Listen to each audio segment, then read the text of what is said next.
किसी समय की बात है, एक छोटे से गांव में दो बुजुर्ग औरतें रहा करती थीं, राम प्यारी और सुखदेई।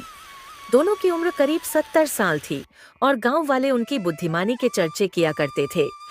हालांकि दोनों ही गरीब थीं, लेकिन उनकी चतुराई के कारण उन्हें कभी किसी चीज की कमी महसूस नहीं होती थी। सर्दियों के दिन थे और ठंड अपने चरम पर थी।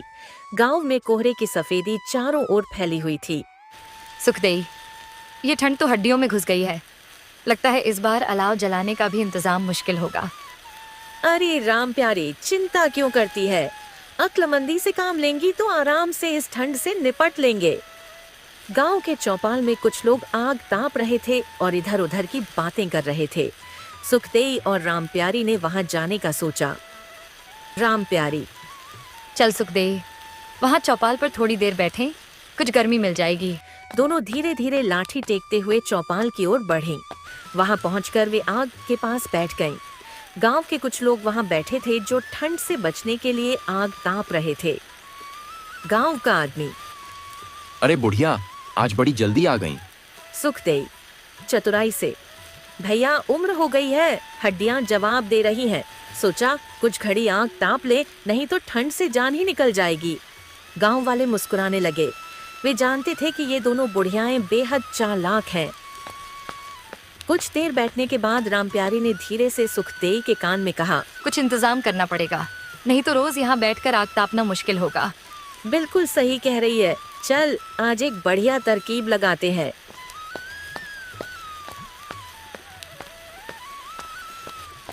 वहां बैठे एक संपन्न व्यक्ति की नजर उन दोनों पर पड़ी। उन्होंने आवाज दी, बुढ़ियाओं, ठंड में कुछ काम धंधा क्यों नहीं करती?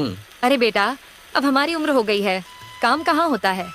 पर हमने सुना है कि तू बड़ा भला आदमी है, क्या हमसे एक छोटा सा काम लेगा? धनी आदमी दिलचस्पी लेते हुए, क्या काम है? सुखदेई, बस एक बार हमें अपने घर के कपड़े देखने दे, हम बता देंगे कि किसे कैसे रखना चाहिए। पुरानी चीजों का बहुत ज्ञान है हमें। धनी आदमी हंसने लगा और बोला, अच्छा ठीक है, कल आ जाना। इसके बाद सुखदेई ने राम प्यारी को इशारा किया और कहा, कल से देखना, ठंड का मसला हल हो जाएगा। अगले दिन सुबह सुबह राम प्यारी और सुखदेई अच्छे कपड़े पहनकर उस धनी आदमी के घर पहुंच गई। घर बड़ा था और अंदर गर्माहट भरी थी। दोनों ने अंदर घुसते ही राहत की सांस ली। आओ बुढ़ियाओं, देखो तो मेरे कपड़ों का क्या करना है। सुखदेई मुस्कुराते हुए, बेटा कपड़े देखेंगे तो सही, पर पहले जरा गर्म दूध मिल जाए तो आंखें अच्छी तरह देख सके। ठंड में हाथ पैर भी सुन्न हो गए हैं। धनी आदमी ने नौकर से गर्म दूध लाने को कहा। दोनों बुढ़ियाओं ने आराम से बैठकर दूध पिया और इधर उधर की बातें करने लगीं। धीरे धीरे सुखदेई ने घर के सामान का जायजा लेना शुरू किया और राम प्यारी उसके इशारों को समझ रही थी। राम प्यारी, बेटा, तेरे पास तो इतने बढ़िया ऊनी कपड़े हैं, लगता है राजा महाराजाओं के घर जैसी तैयारी है। धनी आदमी गर्व से, हाँ बुढ़िया, हम तो सर्दी में कोई कमी नहीं रखते। सुखदेई सौए चालाकी से, वाह, पर बेटा ठंड तो बड़ी पड़ रही है, ऐसे में पुराने ऊनी कपड़ों का सही इस्तेमाल करना चाहिए। धनी आदमी थोड़ा सोचने लगा और बोला, कैसा इस्तेमाल? राम प्यारी, देख बेटा, पुराने ऊनी कपड़ों से घर के कोनों में पर्दे बना दे, जिससे ठंडी हवा अंदर ना आ सके। कुछ कपड़े हमारे जैसे बुजुर्गों को दे दे, तुझे दुआएं मिलेंगी। धनी आदमी को ये सुझाव अच्छा लगा और उसने कुछ पुराने गर्म कपड़े निकालकर बुढ़ियाओं को दे दिए। बुढ़िया दोनों कपड़ों को लेकर खुशी खुशी घर लौट आईं। सुखदेई हंसते हुए, राम प्यारी, देख लिया हमारी अक्ल का कमाल, अब तो ठंड की चिंता खत्म समझ। राम प्यारी, बिल्कुल सुखदेई, हमें बस अपनी चतुराई से काम लेना चाहिए। अगले दिन दोनों ने वही कपड़े ओढ़े और गांव में सबको दिखाने लगी कि किस तरह अमीर लोग उनसे सलाह ले रहे हैं। धीरे धीरे गांव के और लोग भी उनके पास सलाह लेने आने लगे और इस तरह उनकी ठंड से बचने की परेशानी खत्म हो गई। कुछ ही दिनों में राम प्यारी और सुखदेई की चतुराई पूरे गांव में चर्चा का विषय बन गई। लोग उनकी सूझबूझ और अनुभव की सराहना करने लगे। दोनों अब गांव में सम्मानित महसूस करने लगीं और धीरे धीरे उनके पास खाने पीने और पहनने के लिए काफी चीजें इकट्ठा हो गईं। गांव की औरत, अरे बुढ़िया, तुमने तो बढ़िया इंतजाम कर लिया इस ठंड में, हमें भी कुछ उपाय बताओ। सुखदेई, मुस्कुराते हुए, बस बहन, अक्ल से काम लो तो ठंड हो या गर्मी कोई तकलीफ नहीं होगी। रामप्यारी ने सुखदेई की ओर देखा और फिर धीरे से बोली, अब हमें कुछ और बड़ा सोचना चाहिए। गांव के हर आदमी को हमारी सलाह की जरूरत है। बिल्कुल, हमें अपना अनुभव सबके साथ बांटना चाहिए, पर मुफ्त में नहीं। धीरे धीरे दोनों ने गांव के चौपाल में एक सलाह केंद्र खोल लिया, जहां वे ठंड से बचने के घरेलू उपाय बताने लगीं। गांव के लोग उनके पास आते और उन्हें छोटी मोटी चीजों जैसे अनाज, लकड़ी और कपड़े दे जाते। एक दिन गांव का मुखिया चौपाल में आया और दोनों बुढ़ियाओं को देखकर बोला, किया, राम प्यारी सुखदेई, तुम दोनों ने तो गांव में हलचल मचा दी है। सब तुम्हारी बातें कर रहे हैं। मुखिया जी, ज्ञान का सही इस्तेमाल किया जाए तो हर मुश्किल आसान हो जाती है। मुखिया ने हंसते हुए कहा, ठीक है, फिर हमें भी कोई नई तरकीब बताओ ताकि हम अपनी हवेली को ठंड से बचा सकें। मुखिया जी, हवेली में मिट्टी के घड़े पानी से भरकर अलग अलग जगह रख दीजिए। इससे हवा में नमी बनी रहेगी और कमरा गर्म लगेगा। साथ ही पुराने ऊनी कपड़े खिड़की दरवाजों पर टांग दीजिए ताकि ठंडी हवा अंदर न आ सके। मुखिया ने उनकी सलाह मानी और कुछ ही दिनों में हवेली में सर्दी कम महसूस होने लगी। इस खबर से गांव के और लोग भी उनकी बातों पर और विश्वास करने लगे। अब दोनों बुढ़िया गांव में इतनी मशहूर हो गईं कि हर कोई उनसे सलाह लेने आने लगा। लेकिन इस चतुराई भरी सफलता के पीछे भी कुछ लोग जलने लगे थे। गांव में रामप्यारी और सुखदेई की बढ़ती लोकप्रियता को देखकर कुछ लोगों को ईर्ष्या होने लगी, खासकर चौपाल पर बैठने वाले कुछ आलसी लोग जो दिन भर गपशप और ताश खेलने में समय बिताते थे। उनमें से एक था हरखू, जो खुद को बहुत चालाक समझता था। अरे, ये दो बूढ़ी औरतें तो पूरे गांव को बेवकूफ बना रही हैं। हमें भी कुछ करना चाहिए, नहीं तो सारा गांव इन्हीं का गुलाम हो जाएगा। उसने अपने कुछ साथियों को इकट्ठा किया और एक योजना बनाई। हरखू का साथी, क्या सोच रहे हो हरखू? कुछ तरकीब है? हाँ सुन, हमें इन बूढ़ियों की चालाकी का पर्दाफाश करना होगा।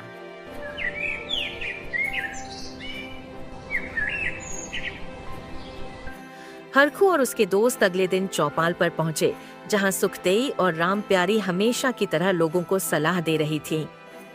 हरखू जोर से, अरे बुढ़िया, सुना है तुमसे जो भी सलाह लेता है उसकी ठंड दूर हो जाती है। सुखदेई मुस्कुराकर, भगवान की दया है बेटा, हमारी सलाह में कोई नुक्स नहीं। तो फिर एक सलाह हमें भी दो, लेकिन अगर हमारी ठंड नहीं गई तो? रामप्यारी ने सुखदेई की ओर देखा और मुस्कुराकर बोली, बेटा, सलाह पर अमल करना जरूरी होता है। सोच समझकर सलाह देंगे, मगर पहले ये बताओ, तुम सच में ठंड से परेशान हो या बस आजमाने आए हो? हरखू बगलें झांकने लगा, लेकिन फिर बोला, हम तो आजमाने आए हैं, देखते हैं तुम्हारी चतुराई कितनी चलती है। सुखदेई ने गहरी सांस लेते हुए कहा, ठीक है तो हमारी सलाह मानो। आज रात ठंडी हवाओं से बचने के लिए सरसों के तेल की मालिश करके सो जाना और सुबह तुलसी के पत्ते वाली चाय पी लेना। देखना, ठंड छू भी नहीं पाएगी। हरखू और उसके दोस्त यह सुनकर हंसने लगे, लेकिन मन ही मन सोचने लगे कि कहीं सच में ये तरकीब काम न कर जाए। उन्होंने फैसला किया कि बुढ़ियों को सबक सिखाने के लिए कुछ और करना पड़ेगा।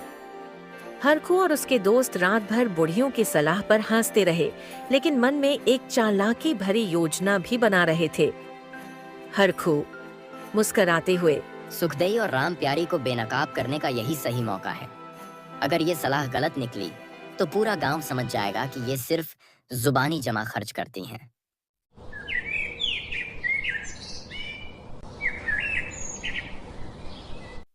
अगली सुबह जब चौपाल पर गांव के लोग इकट्ठा हुए, हरखू और उसके साथी वहां पहुंचे। उन्होंने जानबूझकर ठंड से कांपने का नाटक किया। आए,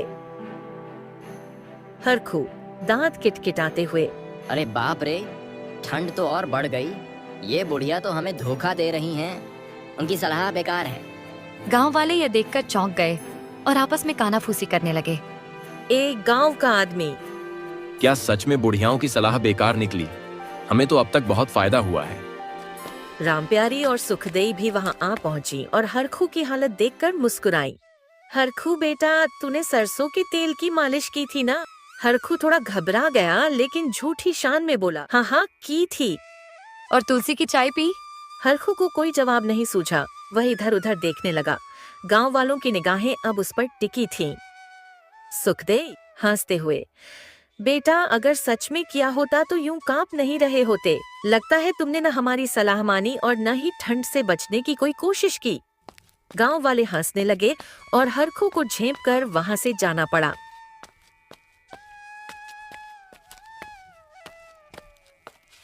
गांव का मुखिया हंसते हुए, बुढ़ियाओं की सलाह को हल्के में मत लेना भाई।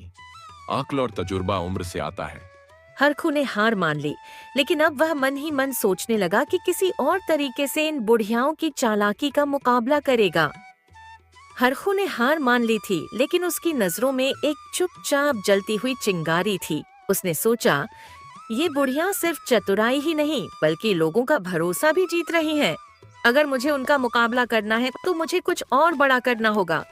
वह धीरे धीरे अपनी चालाकी के जाल को फिर से बुनने लगा। अब तक वह सिर्फ गांव वालों को भ्रमित करने में सफल हुआ था, लेकिन अब वह एक कदम आगे बढ़कर बुढ़ियाओं को सीधा चुनौती देने का सोच रहा था।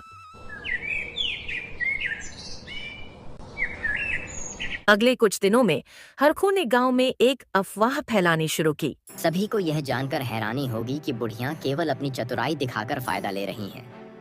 असल में उनके तरीके ठंड से बचने के लिए नहीं, बल्कि अपने लिए खजाना जमा करने के लिए होते हैं। गांव वालों को यह सुनकर ताज्जुब हुआ और कई लोग सोचने लगे कि क्या बुढ़ियां सच में कुछ और कर रही हैं, जिसे वे नहीं समझ पा रहे हैं। गांव वाला, क्या सच में ये बुढ़ियां किसी और वजह से हमें सलाह दे रही हैं? हाँ, मैंने भी सुना है। लगता है इनकी नीयत साफ नहीं है।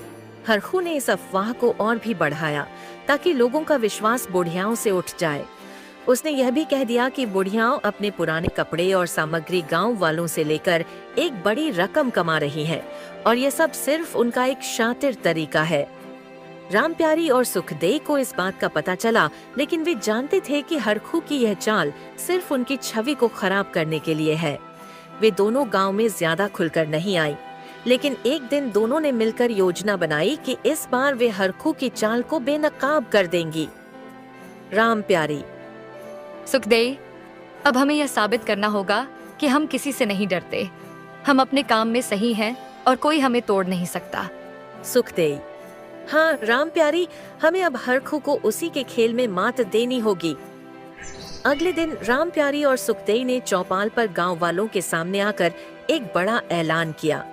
उन्होंने सबको बताया कि वे अब अपने पुराने कपड़े और सामग्रियों को बेचने की बजाय उन सभी चीजों को गांव के गरीब और जरूरतमंदों में बांटने का निर्णय ले चुकी हैं।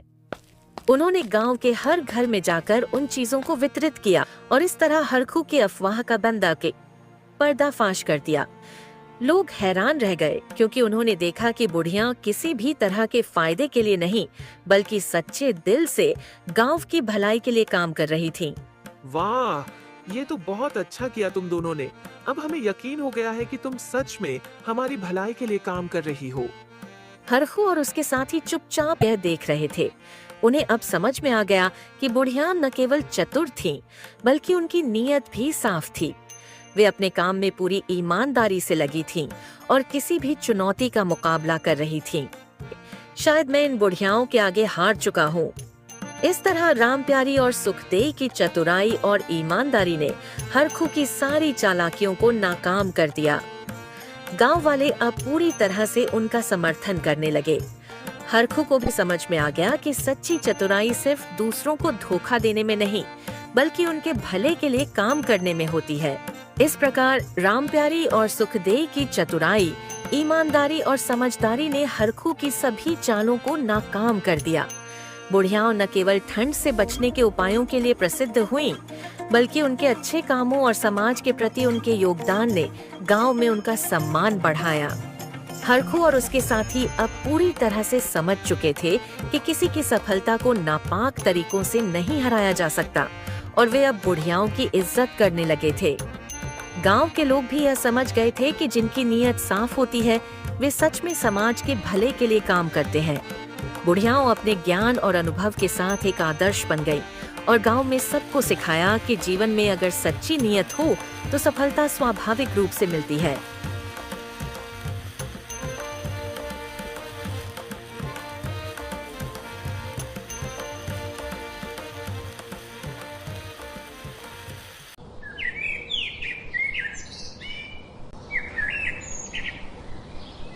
गांव में एक गरीब आदमी रहता था जिसका नाम रामू था। उसके पास रहने के लिए एक टूटी फूटी झोपड़ी थी और ठंड के मौसम में वह और उसका परिवार कांपते रहते थे। रामू की पत्नी गीता चूल्हे के पास बैठी हाथ सेंक रही थी। गीता कांपते हुए, रामू, इस ठंड में तो जीना मुश्किल हो गया है। हमारे पास न ढंग के कपड़े हैं, न जलाने के लिए लकड़ी। रामू उदास स्वर में, क्या करें गीता, काम भी नहीं मिल रहा। भगवान ही कोई राह दिखाए। रात ढल रही थी और रामू अपने बच्चों को ठंड से बचाने के लिए उन्हें अपनी पुरानी चादर में लपेटने की कोशिश कर रहा था। तभी दरवाजे पर दस्तक हुई। रामू आश्चर्य से, इतनी रात को कौन हो सकता है?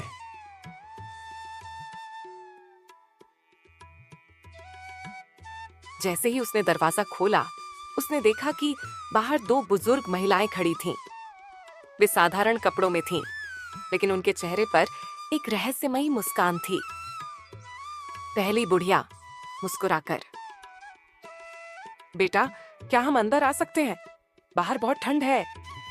रामू ने उन्हें अंदर बुलाया और गीता को थोड़ा पानी लाने को कहा। रामू, ये कौन है? पता नहीं गीता, लेकिन बाहर इतनी ठंड में किसी को बाहर नहीं रख सकते। पहली बुढ़िया ने धीरे से कहा। रामू, हम साधारण बूढ़ी औरतें नहीं हैं। हम तुम्हारी परीक्षा लेने आए हैं। रामू और गीता चौंक गए। दूसरी बुढ़िया गंभीर स्वर में, हम तुम्हें 2 वरदान दे सकते हैं, लेकिन तुम एक ही चुन सकते हो। कैसा वरदान? पहली बुढ़िया ने अपनी झोली से एक चमकता हुआ मोती निकाला। ये मोती तुम्हें अमीर बना सकता है, लेकिन तुम्हें अपनी मेहनत छोड़नी होगी। फिर दूसरी बुढ़िया ने एक साधारण सी लकड़ी की छड़ी निकाली।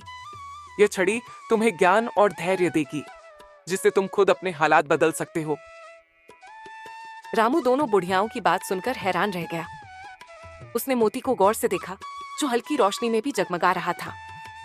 दूसरी ओर लकड़ी की साधारण सी छड़ी बिल्कुल आम दिख रही थी। रामू शंका से, माँ, ये मोती क्या सच में मुझे अमीर बना सकता है? पहली बुढ़िया मुस्कुराई और बोली, हाँ बेटा, इसे अपने पास रखो और सुबह से ही तुम्हारे घर में सोने की बारिश होगी। लेकिन एक बात याद रखना, इसके बाद तुम्हें कोई मेहनत नहीं करनी होगी। गीता ने चिंतित होकर रामू की ओर देखा। रामू, बिना मेहनत के मिली दौलत का क्या भरोसा? और अगर? दूसरी बुढ़िया ने गीता की बात काटते हुए कहा, इस छड़ी को लो और इसे अपनी मेहनत में लगाओ। समय के साथ यह तुम्हें धैर्य, ज्ञान और सफलता देगी, लेकिन परिणाम आने में वक्त लगेगा। रामू असमंजस में था। उसने दोनों बुढ़ियाओं की आंखों में देखा। मुझे सोचने दो माँ, यह फैसला आसान नहीं है। गीता ने धीरे से रामू के हाथ को पकड़कर कहा, जो भी फैसला लो, सोच समझ कर लेना। बच्चे भी बिस्तर से उठकर देख रहे थे। ठंड अभी भी तेज थी और आग धीरे धीरे बुझ रही थी। रामू ने अपने बच्चों की ओर देखा और गहरी सांस ली। अगर दौलत मिली तो हमारी जिंदगी आसान हो जाएगी, लेकिन रामू, दौलत से सुख आता है, पर शांति नहीं। हमें की क्या चाहिए, ये सोचो। रामू ने मोती को फिर से देखा। उसकी चमक उसे लुभा रही थी, लेकिन दूसरी ओर छड़ी एक साधारण लकड़ी की टहनी जैसी लग रही थी, जिसमें कोई खास बात नहीं दिख रही।